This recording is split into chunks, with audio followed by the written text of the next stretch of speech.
Hi everyone, this is Ricki Spencer and welcome to the Sociology of Media seminar series for 2022.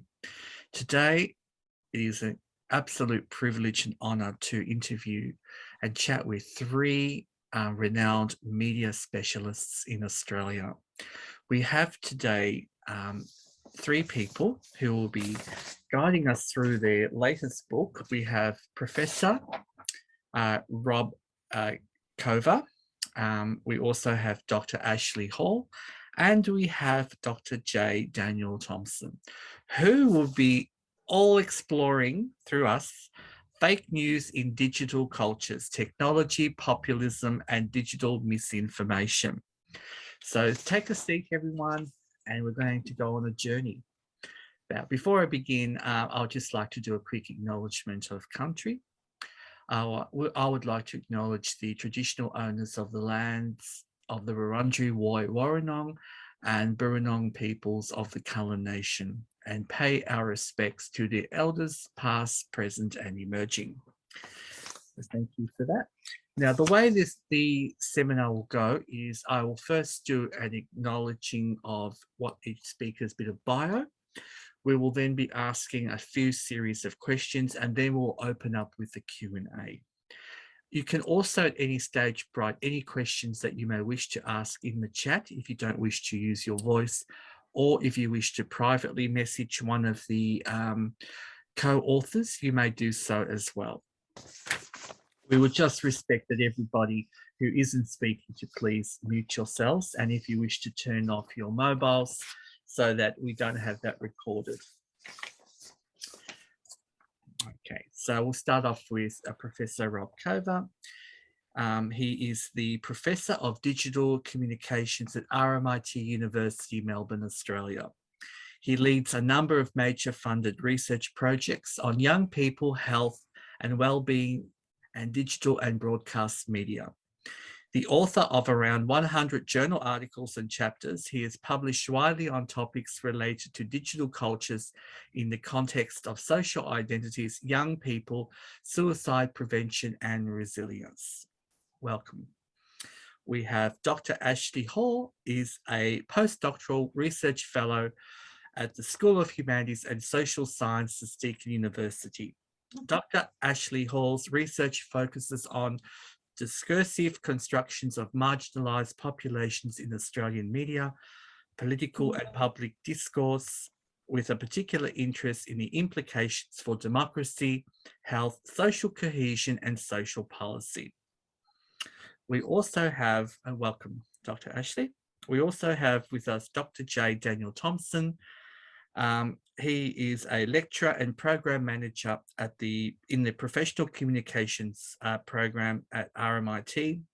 His research asks what an ethical response to online disinformation and misinformation might look like, and how such an approach might operate alongside the concept of free speech as a prism through which to gauge the validity of online communications.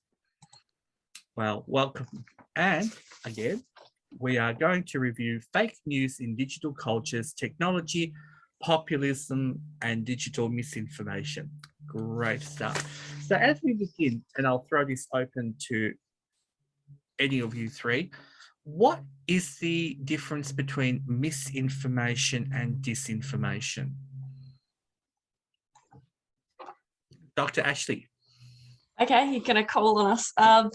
I will, and the others can chime in here as much as they'd like, but my understanding of it and how we've kind of framed it in the book is that misinformation can happen by accident and can happen with good intentions, and that's sharing information that isn't correct and still kind of can fall under the umbrella of fake news, but it isn't done to deliberately mislead, whereas disinformation is information that's knowingly shared, that's not correct, like incorrect information that's knowingly shared to, like, for the purpose of misleading people.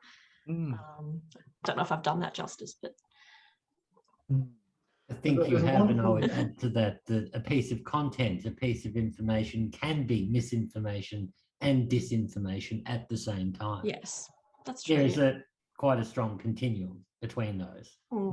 terms.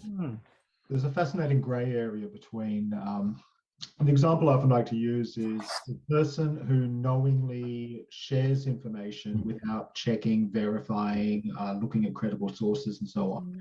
Is it misinformation because they're not sure of its source, or is it disinformation because they haven't done their due diligence and consider it? So in that grey area, and that's one of the things I often talk to young people about. Checking sources, verifying facts first, because while it might just be accidental misinformation, in the future, they might be accused of disinformation for having not done that extra work, which of course is a very hard ask in an information-heavy world, a fast-paced communication world. I remember a few years back when we had the elections for, as we remember, Donald Trump, and he was most famously used or misused, shall we say, the word fake news. So a lot of young people grew up and it became sort of very popular culture where he would be tweeting in the days when he had a Twitter account, fake news. And I just wanted to ask either of the authors, is fake news a useful label for describing the proliferation of misinformation, disinformation, and conspiracy? So maybe I'll go to all three, because I'd really love to we'd love to hear all your perspectives. So perhaps Dr. Rob Cover, if you'd like to go first. Sure. Look, I at the time that we proposed the book, the term was still a useful one. By the time we'd actually finished and had a cover printed, I think we were regretting the use of the term altogether. It's another term that's been co-opted really quite problematically, often by the political right, and obviously by Trump populism. In the way that, say, the term woke has been used now as a term of abuse, making it almost impossible to actually use in any valid, credible, meaningful way.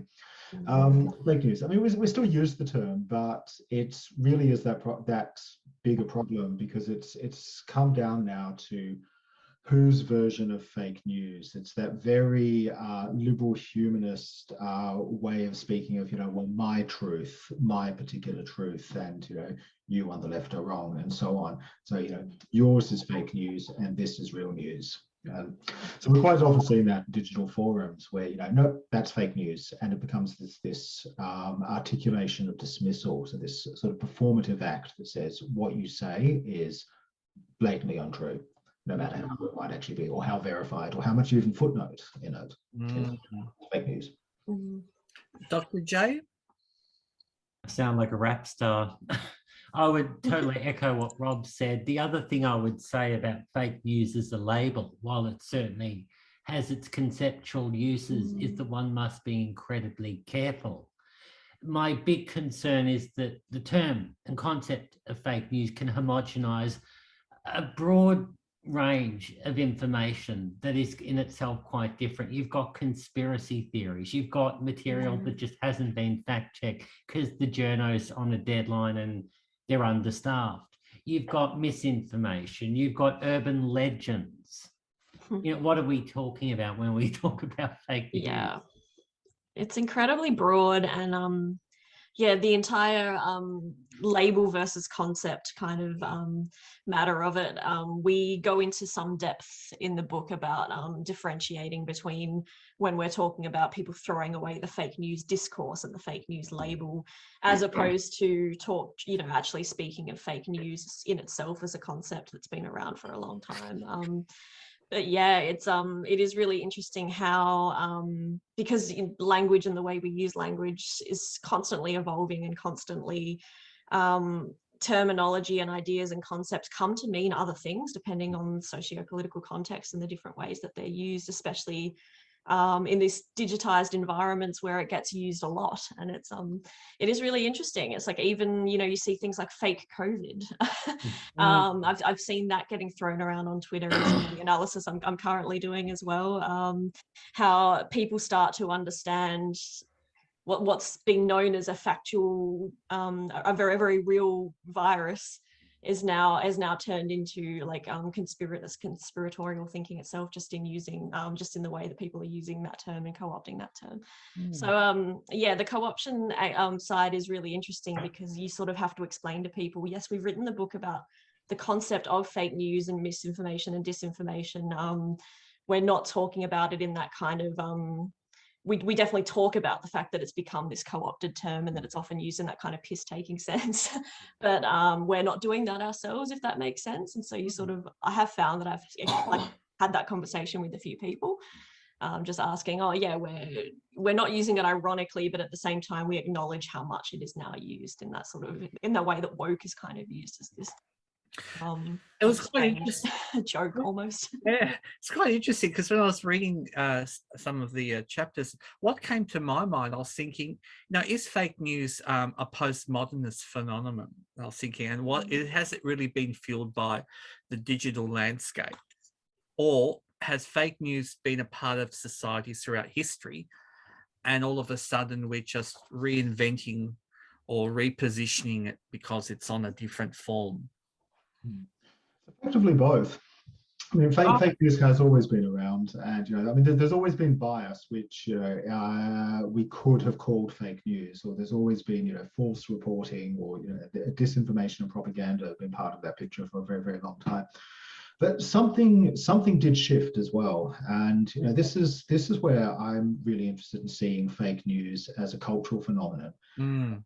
We, society, laid the groundwork for disinformation and misinformation in the scope that we have it in now.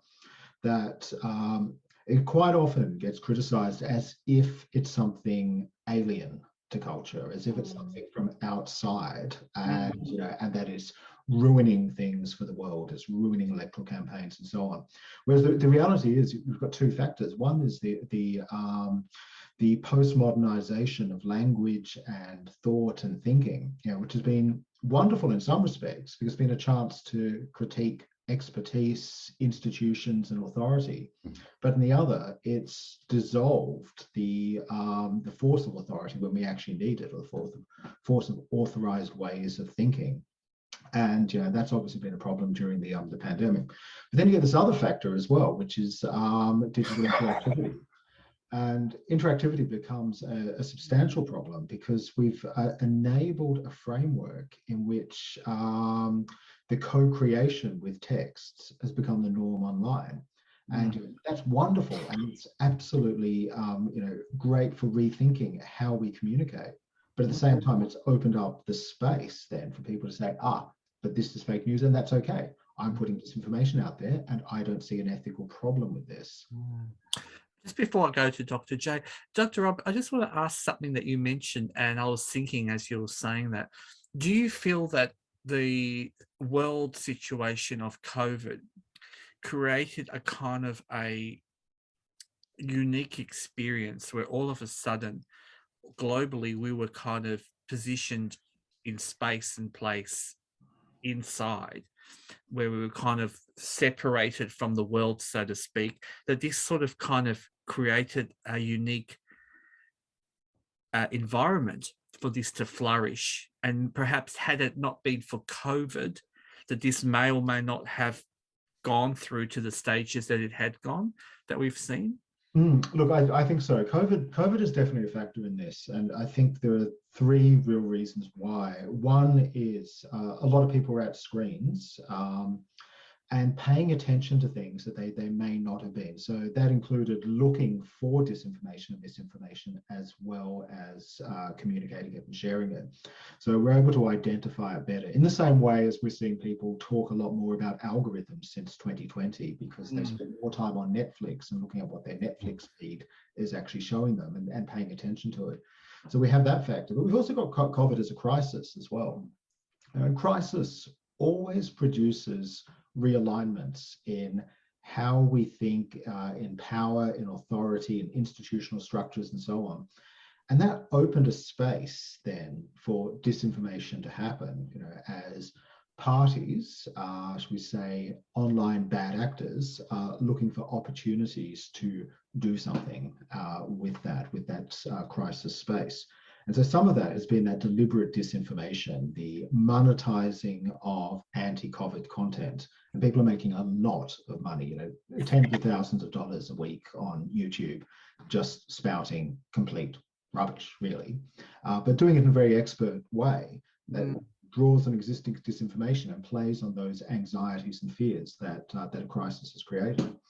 And then you've got the third factor that, you know, this is a moment where concrete information has been absolutely vital to save lives. And I think the mask issue is a really interesting one there, that the disavowing of the mask and the concerns around it.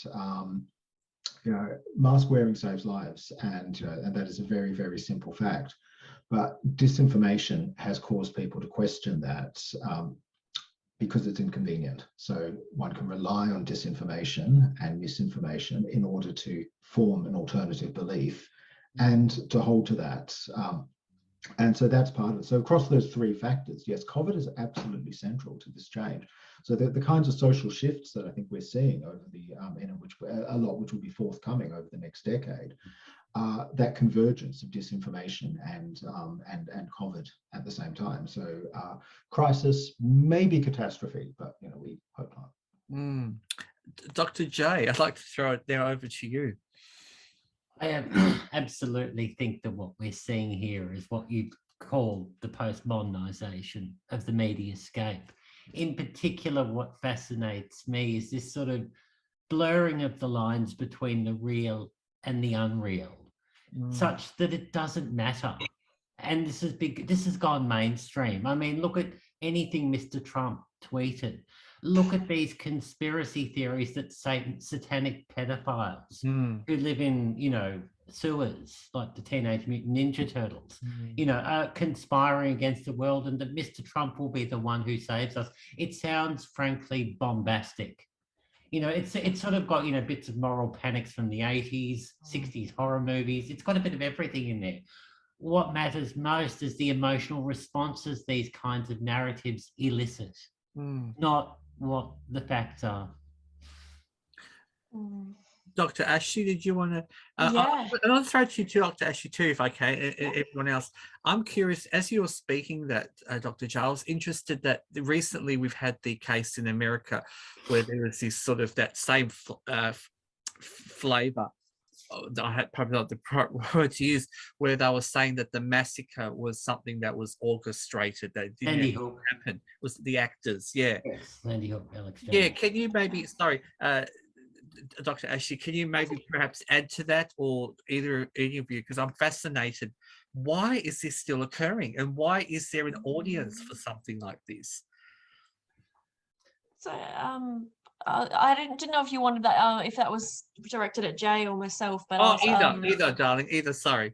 Cool. Well, I'm keen to hear what the others would have to say specifically about that discourse, but something that I think applies to crises in general, or any really horrible thing that's happening in the world that's causing people to look to others and look to figures of authority and people that they trust to kind of have the answers. I think we talk a bit about this in the chapter where we talk about mistrust and institutional mistrust and distrust as a really major kind of driver of people kind of going into seeking out this kind of, I don't want to call it alternative news per se, because sometimes that can be great, but people looking for alternative sources of information that particularly in the face of feeling let down by the kind of key formal institutions that they feel are supposed to protect them, which was a huge thing in COVID, and we're still seeing it. And that it's a lot less about them being just gullible and not having a lack of critical thinking or anything like that, but it's more connected to this real strong sense of distrust and disenfranchisement,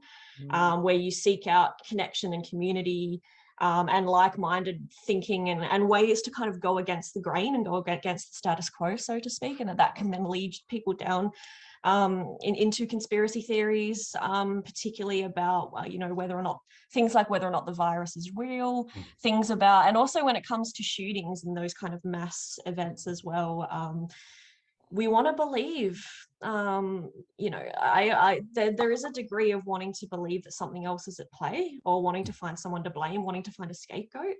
And I think there's a lot of that going on in a lot of the disinformation that we see about those events as well. And in the debates about gun violence in general as well, you see a fair bit of that too. And in the Roe v. Wade, for instance, there's a lot of wanting to find a way to be like, this isn't us, this isn't some inherent problem with our country, or with myself, or with my gender, my race, whatever it is. We want to be able to find an other to kind of peg things on, and I think that that's a really big part of a lot, particularly the racist mis and disinformation we've seen during COVID as well.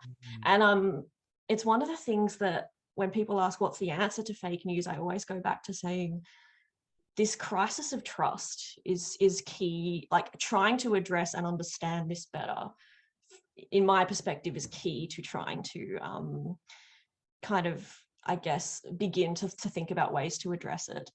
But and we don't claim to have any kind of straightforward answer as to how to do that. And I don't want to lead too far into that part of the conversation just yet, but I'd love to hear from Jay and Rob about what they think about those kinds of major kind of crisis events, in particular the discourse around the recent shootings as well, because that kind of, at the same time as the COVID and monkeypox debates and everything is going on, I feel like it's been an even more volatile environment than it has been with previous shootings and previous similar incidents. And I'd be keen to hear what you think as well. Yeah, do you want to go, Dr. J? I agree with Ashleigh, and I would add that, you know, when we're looking at questions of, well, was the Sandy Hook massacre real? Did 9/11 actually happen? Was 9/11 an inside job? What we're looking at here, in part, and there's many strands to this, but one of the things we're looking at is easy answers. Answers. It's, you know, oh, look, it's a fabrication. It was orchestrated by the elites. You know, it's just there to push a political agenda. Well, this resonates with a lot of people. And it prevents those people from, or acts as an excuse not to engage with questions of law, masculinity. I'm thinking particularly of gun attacks, 9/11 as well. Dr. Joe, why is there always, and I guess why is religion sort of somehow embedded in it? Because I've noticed that a lot in America with this, it comes to say like, I'm God, like people trying to position God as truth, therefore I'm a God-fearing person. Why is that sort of enmeshed in it? Is that sort of privileging, or someone's just mentioned spirituality? Why is that so? We see that more in the US and not in other spaces. We do see that locally. I have seen that in relation to Daniel Andrews, in relation that he's aligned with the devil. I mean, if we're looking at these depictions of spirituality and Christianity, we're not talking about nuance. We're not talking about the multiple ways people practice their faith in order to be better human beings. What we're talking about is archetypes, good and evil. With evil, of course, represented by none other than the horn guy himself, the devil. Good and evil. We all recognize it. It elicits a social response to us. Anti-Semitism, I would throw in there too. Okay. It's huge with some of the conspiracies. And Dr. Rob, did you want to add your voice to this? Look, I have a slightly different perspective on this. I mean, one of the things that I think we see in relation to conspiracies around gun violence and so on, and where it intersects with religion and spirituality, is that we're talking about people who are feeling disenfranchised to begin with. And so that's why I often reject the very elitist scholarly perspective I see among a lot of academics, which is, you know, these people are too simplistic. These people have got it wrong, which I find is it's not only feeding the elitism, but it's actually being elitist and, you know, and quite aggressive as well. What we're seeing is in that disenfranchisement, people looking for opportunities to forge a worldview, because they don't necessarily have the critical tools, which is how they've been socially positioned to begin with. You know, it's not an ignorant lack that they actually have. And so that's why I often get quite cross when when we hear that particular argument. That looking for a worldview that fits different complexities together seems to be part of that practice. But at the same time, I think we're also barking up the wrong tree when we panic about conspiracy theory, disinformation, and so on. We saw in Australia during the, we saw the rise of a new form of anti-vaxxer in relation to COVID. And there was a lot of panic around that. Oh, this is the end of the world. There are so many anti-vaxxers out there. Look at them all protesting in Melbourne, all, every weekend and so on. In the end, it was actually a relatively small number of people. And we can identify that, a lot were disenfranchised. A lot were simply monetizing an opportunity as well. What we're missing and what we're not talking enough about is the 95% who did go and get their second shot. The people who are resilient to that kind of disinformation and that kind of conspiratorial thinking, the people who combat it and resist it in interesting, innovative ways, outside of elite kinds of scholarships and political discourse. And that's where the really interesting part is. We're looking for solutions, to be looking at how are people resisting and being resilient to it? And how do we actually see that among disenfranchised people who are developing their own innovations as well? And following on from what everyone's been saying, a question comes to my mind now is, who is responsible for detecting and responding to fake news and misinformation? Can the problem of mis or disinformation be addressed through improved education surrounding digital literacy? Or is this more of the picture that we need to kind of unpack? Dr. J, throw it to you first. The answer to your question, if I was to give a comprehensive answer, we'd be here all day. I think it's sufficient to say that this is what might be bureaucratically called a whole of community effort. Everyone can and strategically should play a role. Us as media consumers have a role to play, not just sharing something because we think it sounds sexy or because it aligns with our worldview, as I've done many times. To question, well, what is this information? Where is it coming from? Whose worldview does it support? Is it factually verified? Is it 10 years old? That's another question. It can be the job of journalists and media outlets to report the facts. And there's a whole ethical to debate, which I'm currently wrangling with about, well, should you be interviewing misinformation, disinformation actors? In what context? How should their words be deployed? I haven't got an answer. Content moderators, everyone strategically can and should play a role. Dr. Ashleigh. Yeah, so I think this kind of speaks back to what we were talking about a little while ago about that sort of deep-rooted issue of trust and mistrust, and seeking out this kind of mainstream voice as a sort of almost like as a way of comforting ourselves during these kind of troubled times. As that feels odd. It feels like a bizarre understatement to say that at the moment, but you know what I mean.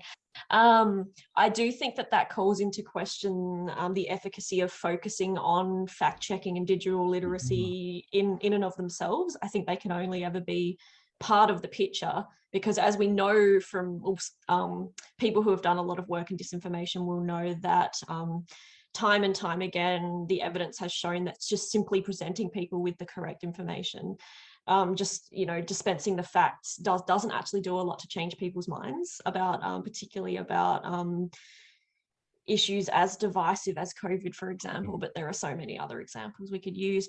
And particularly if their engagement with disinformation has been brought out of a real profound sense of not being heard and not being understood and not feeling like so-called mainstream thinking and formal institutions and elite political figures not feeling like those people are acting within your best interest, which is a perfectly valid way to see the world. And it is something where you can kind of, it's been a really difficult journey, I'm not going to lie, for me to start to understand how people get there.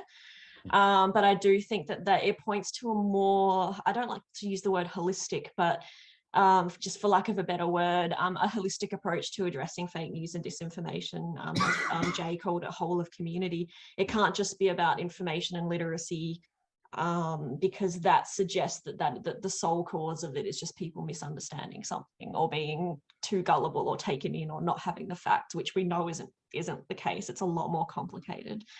And so, and as I was saying before, I don't think that the issue of mis or disinformation can actually be meaningfully addressed without really looking deeply at what's really going on with that. I think Terry Flew calls it a crisis of trust, and we talk a little bit about it in the book as well, especially at the moment. And so, but I'd be interested in what the others say about other ways to kind of potentially in research and stuff. What can we actually do to better understand that issue and try to address that? Or what does this whole of community approach look like? Because that's something that I never have a good answer for myself, to be honest, and still think there needs to be a lot of research. So. Dr. Rob? One of the things we tried to do in the book was think through some of the remedies to disinformation and misinformation and how they might intersect as a matrix. And I think we put forward about 6 or 7 of them. One element is regulation. Yeah, and this is often treated as anathema, it's like, oh, how dare we upset, arguments in favor of free speech and so on. It's going to result in censorship. But the mood for regulation and digital regulation is quite a serious one at the moment, and it's a popular mood. It's not necessarily coming from governments and legislatures at all. Although they're obviously going to be the responsible ones to enact it. The difficulty with regulation is how we're going to be able to do it in a global framework that is inclusive and actually addresses issues rather than nationalizing the internet, which is one of the big fears around this. But we do need that as a tool to combat some of the more serious issues of disinformation. And I'm thinking not just what we might read on a blog, because that's going to be a very difficult thing to actually regulate in any practical way, but what we do when, say, Fox News in the United States uses opinion makers rather than journalists who are relying on disinformation that they've encountered online in order to create polarization and adversity. So being able to regulate major media providers is one aspect on that. The critical literacy elements, is a factor there, and I agree entirely with Ash that it is a problem because it often positions us as saying, well, these people are too ignorant to understand, so we need to teach them. For me, the focus is not necessarily on literacy, but on the word critical. So teaching a greater sense of critique, and that's not in media studies classes in school. That's across the entirety of the school curriculum, and frankly it should be across the kindergarten curriculum. It should be early years of childhood engaged in critique. And we don't necessarily have the tools for it. We also have to rely on fact checkers, and really properly funding a fact-checking industry is going to be essential, and that's part of addressing the shift we've seen in journalistic routines, where journalists are no longer doing the role of fact-checking because employers don't allow it. The 24-hour news cycle doesn't enable it. And it's very, very, and journalism has never quite been capable of doing it to the extent that we would necessarily want anyway, because it always does use that primary and secondary definer, the interview on one side, interviewee on the other, comment versus comment. So it's always been adversarial, and trying to move beyond that is something that fact-checking can do. But we've also got informal fact-checking, and this one I think is the 4th one, and this I think is also very, very interesting, when we actually talk to people and find, well, they do check facts and they do use a variety of sources, like Wikipedia, which is a fantastic resource built on collective intelligence, well edited now. It's quite often I still see it being dismissed as you can't use Wikipedia. I encourage it as a starting point. And people to go there. This is what I saw on the news. Well, let's check. And people who are much, much, much younger than myself seem to be very capable of having a smartphone in their hands at all times. And in the middle of a conversation, while I thought that they were just texting, it's like, no, they're actually fact-checking what I'm saying, and quite often on Wikipedia. So there's a cultural shift there, and trying to foster that, trying to stoke that particular fire of resistance to disinformation, I think is going to be one of those other remedies that's actually at play. And I like that idea you just mentioned, because when you talked about fact checking, and something I know as teachers, you know, and my generation of teachers, we were told, oh no, you must never use Wikipedia for, you know, that's unreliable. And here you are now saying, well, actually, because it is community-based and community information coming in together, it sort of regulates itself in terms of the information. It's being continuously fact-checked by others. So you're getting that reinforcement. So this is something I feel that we need to look within our education spaces, that we don't just discount it as some sort of, you know, gobbledy thing that was made up, and it's actually quite serious and up-to-date information. Going on from that, Dr. Rob, and I'm interested in now your ideas as we come to the close first bit, and then we'll get some audience questions. Ethical practices, what you have all come to terms into putting together, what things can be done? What do you foresee? How do we regulate this, if that's such a word, or how do we police it, if that's such a word? How do we sort of make sure that the information that we're getting to us is the truth, if there is such a thing?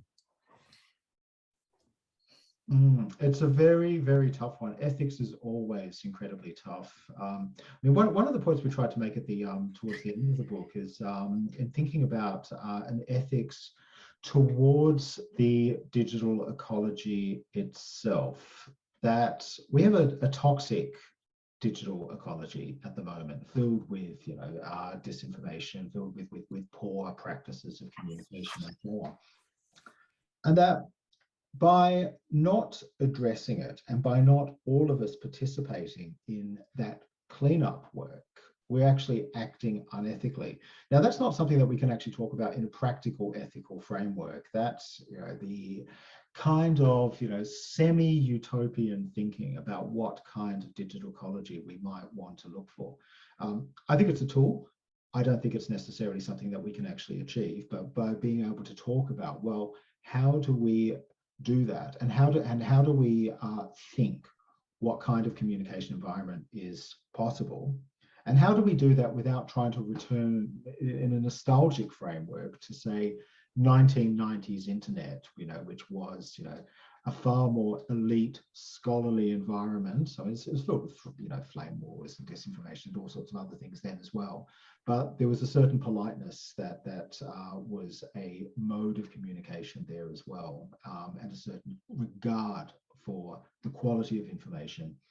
I don't want to be nostalgic about it, even though, you know, occasionally that's also useful and it's also necessary. But thinking, what kind of way do we want to live in the world becomes the ethical question.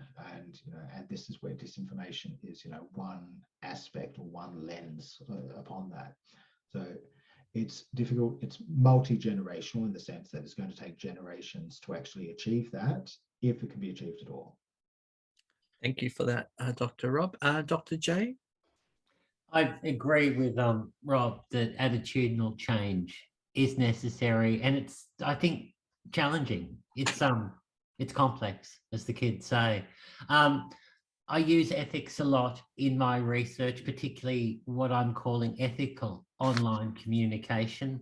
I would prefer this to a concept such as freedom of speech, which, as well as being ill-applied in the Australian concept, is absolutely riddled with holes.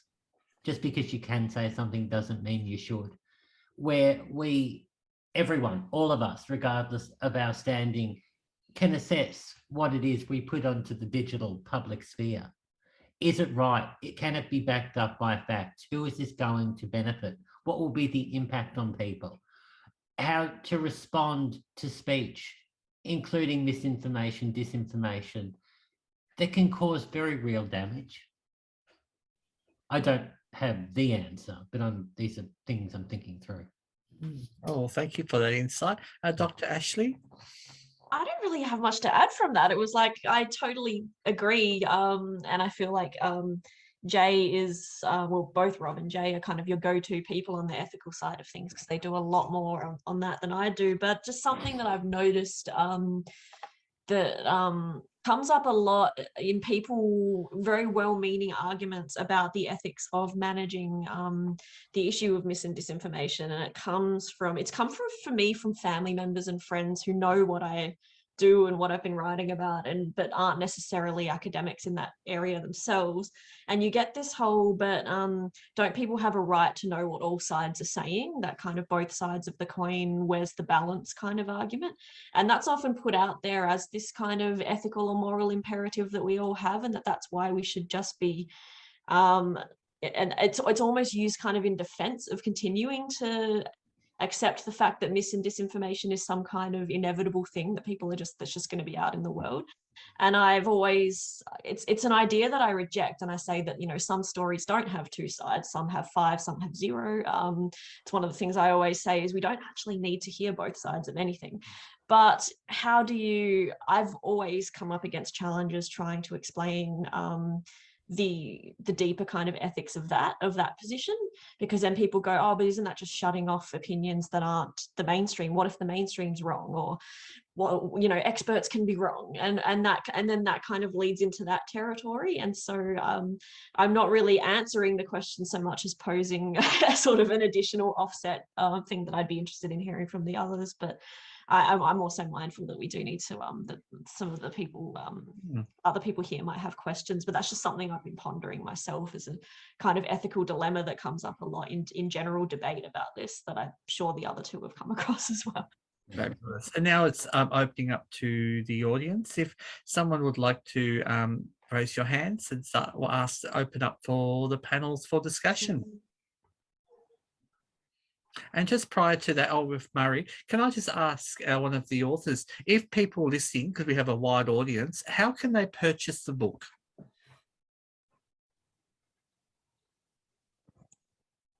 Don't, because it's like too many academic books. It's horribly expensive. The one thing I'm always keen on doing is asking people to check their library and use library copies, and if it's not available in the library, asking the library to purchase it, because libraries don't have a lot of money either, but they're more than individuals. No worries. Well, I've ordered mine, everyone, because I love it, so I have it for my reference. And as a sociology teacher, I thoroughly recommend all my sociology, because I love it, because every chapter so far says to me, yes, and the students need to know, because as I think Dr. Rob, you were saying, literacy is everyone's business, and this is a skill that I think it's so important for every citizen to learn about, to understand how we're processing it. And so it's now over to you, Marie. Thank you. And Ash, Jay and Rob, thank you so much for really fascinating, super insightful discussions. My main research topic is in social class in higher education, and you've touched on social class quite a lot today. You've talked about elites and disenfranchisement. And I come from an underprivileged background, so I kind of understand the more disenfranchised bit of it, especially like with family members. Talking to them about COVID and conspiracy theories and whatnot. But, I have more understanding and empathy towards that. What I don't understand, and I'm often really perplexed by, is it seems like definitely in America, at least, it's often, the elite portion who are really pushing those right-wing views. And yes, I can understand some of that is about monetization. But what else is going on there? Is it kind of tied in with whiteness? Or Jay, I think you mentioned about masculinities earlier. What's going on with those elites who are pushing these conspiracy theories? Dr. Rob, did you want to start?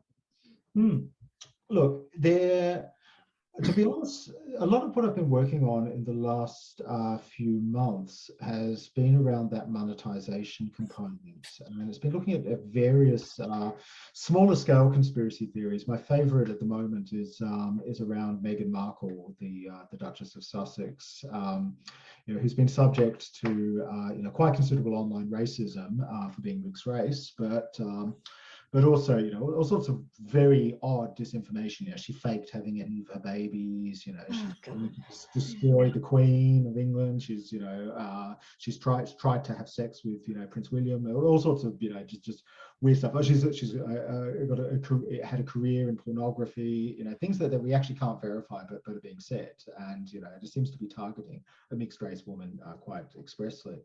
But I've been very, very interested in the people who are more articulate and doing that monetization work, and who actually do seem to come from elite backgrounds. And the monetization element is something that I think we shouldn't underestimate. That the earnings on YouTube in particular and TikTok can be quite phenomenal. People are making hundreds of thousands of dollars a year out of this, and out of generating a following. And that seems to be the key bit in it. There's a lot of work that's going into it and generating a following. So it's the regular update, the well spaced out update, the new tidbit of information, or disinformation, the taking it to a new level.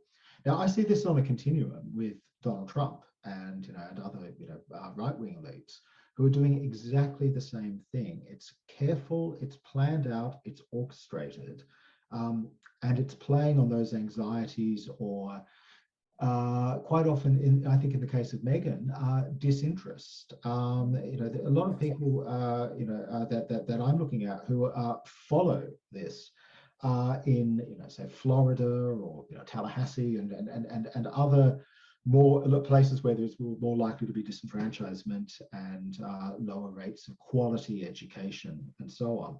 Mm-hmm. And it's been a disinterest. So why would they have been interested in a B-grade actor who married a prince in Britain?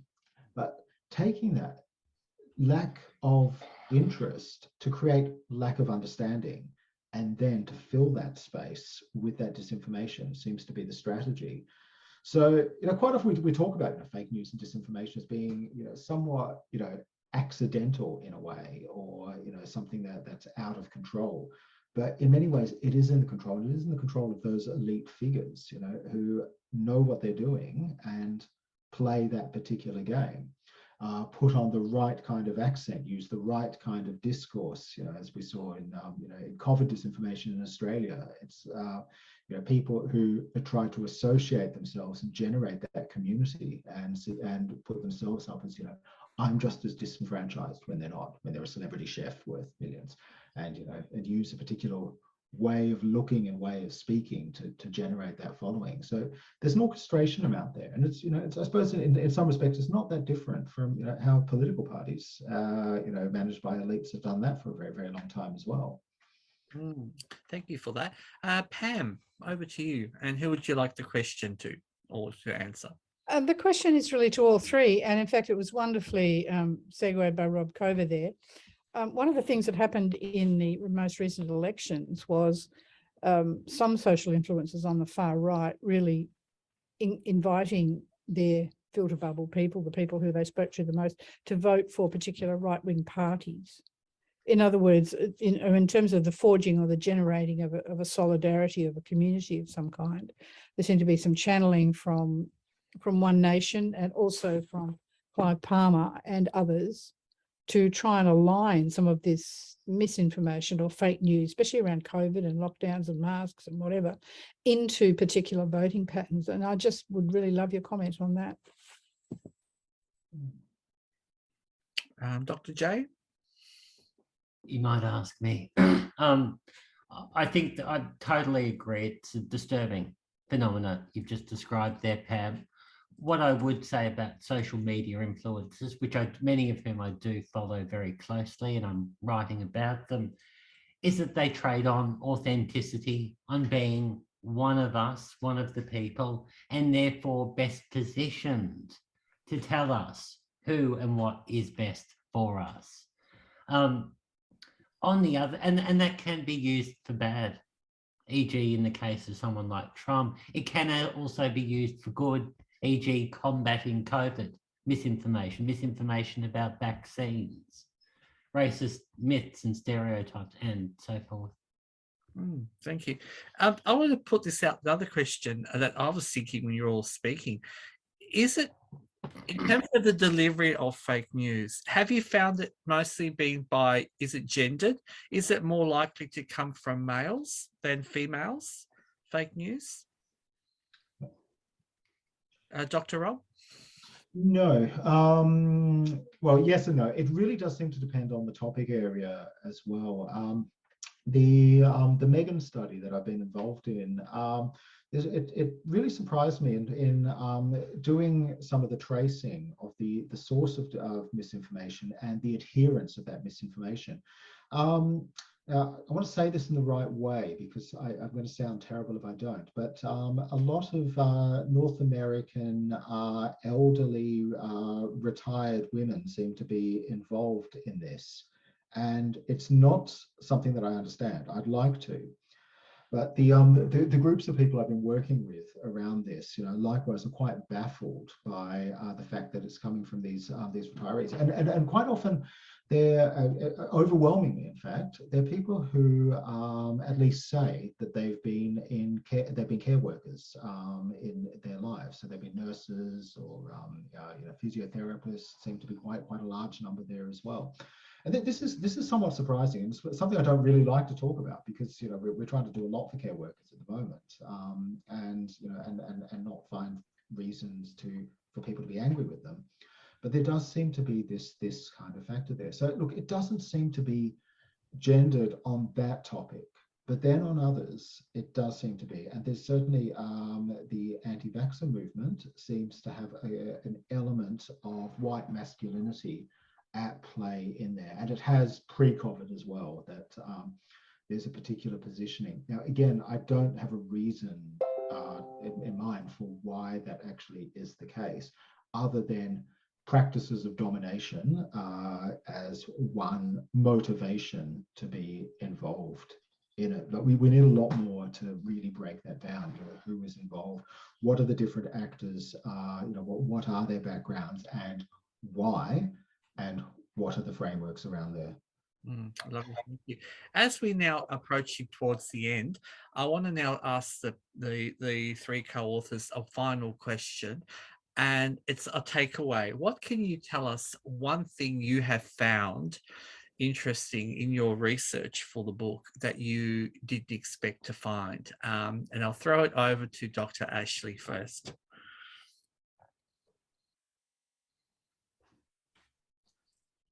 Sorry, my mouse got stuck and I couldn't unmute myself. And I just sent you a quick message, Ricki, just to think there's a couple of questions in the chat. Okay, sorry. But that's cool. Yeah, I because this wasn't the result of any one research project. It was really interesting because we were drawing from so much other work that other people have already been doing, and I found a lot of what that was sort of telling us was really surprising. And I think one of the things that stood out for me was how much, I guess, like what we were talking about before with some of the gendered stuff, there was a lot of people that you wouldn't necessarily expect to be purveyors of, or like people sharing mis and disinformation. Are doing a little lot, like Rob saying that you're seeing a lot of women sharing stuff about Meghan Markle. We saw that with the Johnny Depp stuff as well, which I don't really want to get into too much, but there was a lot of like vitriolic Amber Heard disinformation coming from women and sometimes DV survivors as well, or people saying that they are. And that was really that's something that I found really alarming. And I remember prior to going into writing the book, I think I did believe a lot more about it being about access to really good scientific information and critical thinking, and I definitely subscribed to some of that thinking a lot more, and it was really interesting to kind of disabuse myself of a lot of that notion and trying to understand a little bit more about what's really going on and how complicated it really is. And so and also just that marginalized groups are a lot of information that I kept coming up against for my components of the book were that they're not necessarily the ones sharing information with the biggest mis and disinformation with the biggest platforms. As Marie talked about before, it's coming a lot from elite, more powerful kind of sources, but they are targeted really, really heavily. People latch onto groups that they know are quite disenfranchised and groups that are more marginalized and have groups that the people who that these elites don't belong to, and they actually those groups tend to be targeted a lot, and as a result may be more prone to believing and sharing disinformation in their own networks, as well as also being the targets of mis and disinformation campaigns as well. They're an easy target in that respect, and I was quite shocked with how much that kept coming up as a persistent issue, particularly with regard to COVID and other global crises. So I found that really interesting, but also really scary. But that was probably the big one for me. Dr. J? I've become fascinated in the many and varied reasons why people spread misinformation, disinformation, conspiracy theories, and trying very hard and failing regularly in cultivating a sense of empathy, particularly for those who've suffered very real disenfranchisement, which can be reflected in their support for often outlandish narratives. I think it's fair to say that disinformation, conspiracy actors, etc., aren't freakish others. They are one of us. So how to avoid perpetuating that us versus them conflict? It's a daily struggle. Dr. Rob? Look, I mean, for me, I suppose the most enlightening factor in researching the topic has been that element of resilience and resistance among young people to this. Where I'm out in the country this week, where I government school kids in country Victoria, I find a lot of interest and engagement with the topic, that there is concern around it, that this is not, and that these are, in many cases, very disenfranchised young people, who are trying to find innovative ways to address it, and they will offer what they are doing, perhaps on their social media pages, an investment in trying to do that cleanup work of the digital ecology, an investment in trying to think through, how do I combat my friend who believes X, Y, and Z, and we know is patently based on disinformation. And that for me is where we're going to find a lot of the solutions. And I don't want to do that in that dismissive way. I'll leave it to the next generation. The kids will work it out for themselves, because that's not really going to be helpful. But trying to tap, what is it that's making young people resist?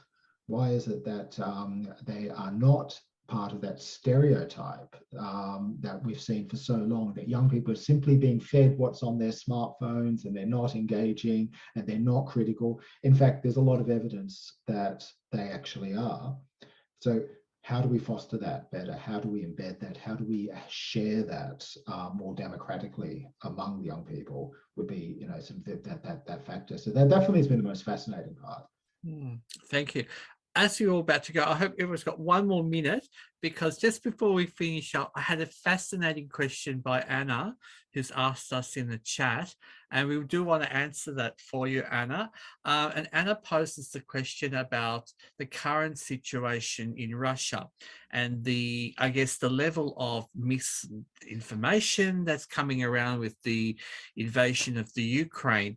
And I guess I'd like to, I know everyone's busy, maybe a quick reflection to help Anna and all of us understand, is there anyone researching this space? And is there any similarities that you could perhaps, we could read from fake news and digital cultures that's being used by Russia to disseminate their messaging of their invasion? Dr. Ashleigh? I was just going to say, I haven't got there yet, but a project that I'm proposing for some funding that I'm applying for later in the year. Won't say too much about what that's for, but I'm proposing to look at mis and disinformation specifically in the context of Ukraine as a case study for some research that I would like to do. And so, because that's a question that I'm also really interested in, and it was, this book was released right around the time that really started to take off. And so, which has led to us to say, oh, look, there's a lot of obviously a follow-up work to do in that area that would build on the book. And so I'm really interested to go into that a little bit more depth, but it's not something that I have a lot of knowledge on just yet. So over to the others. Dr. J? Thank you. It's definitely opened a whole can of worms in terms of, well, not just media ethics, but also the use of artificial intelligence, of bot accounts to spread disinformation at a rate that would have been impossible 20 years ago. I do genuinely want to think through this, because it presents a whole issue of, well, how do we regulate it? How do we encourage media literacy so people see this for what it is? Dr. It's Rob? a huge challenge. Dr. Rob? Look, it is a huge issue, and yes, look, I've been doing a little bit of work around the use of the deepfake in Russian propaganda at the moment, and that is where we actually need to look. One of the ways in which we've often tried to combat disinformation is by saying, but is there video footage of this? You know, you're relying on a still image of a celebrity who looks unhappy, but we know that that's going to be, any still image taken from video footage is this. So we say, look to the video footage, and that's been a fact-checking approach. We really can't do that, because deepfake technology now is so sophisticated and so widely available to anyone.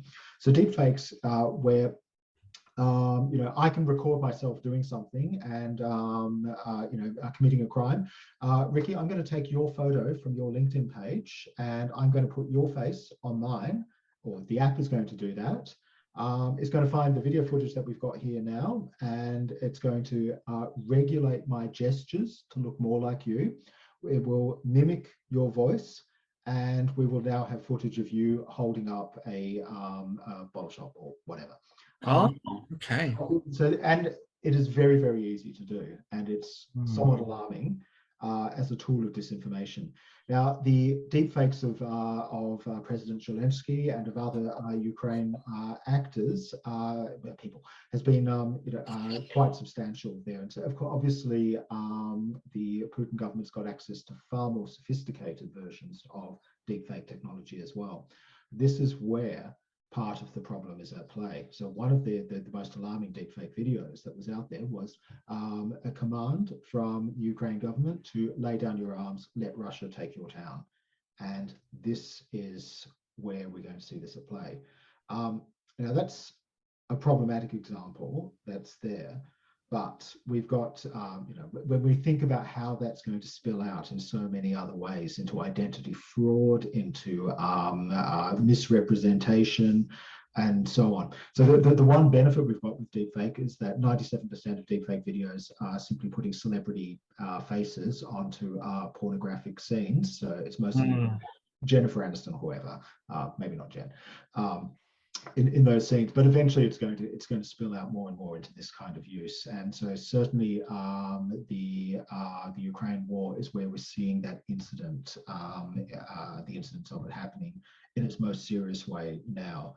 But it's not going to end there. We'll be seeing this around Taiwan very, very soon, and that's something that's going to be very alarming. Thank you for that, Dr. Rob, Dr. J, Dr. Ashleigh. It's been an incredible experience hearing your insightful research and knowledge in this incredible book, Fake News in Digital Cultures, Technology, Populism and Digital Misinformation. I would also love to invite you three again and others to maybe have a deeper conversation about ways the media has been misused in Russia and the Ukraine, and the implications of that, because obviously this is an evolving process. And just of what you were saying, Rob, it really does sort of that the way all these different ways have come together has really shaped us. And for me, it frightens me, as you said, about this virtual reality coming into you know, it just sort of plays into this 1984 George Orwell to a new level. Thank you everyone for listening. Again, this is available to everyone listening, VC, teachers, students. The book is available in all good libraries if you not get one.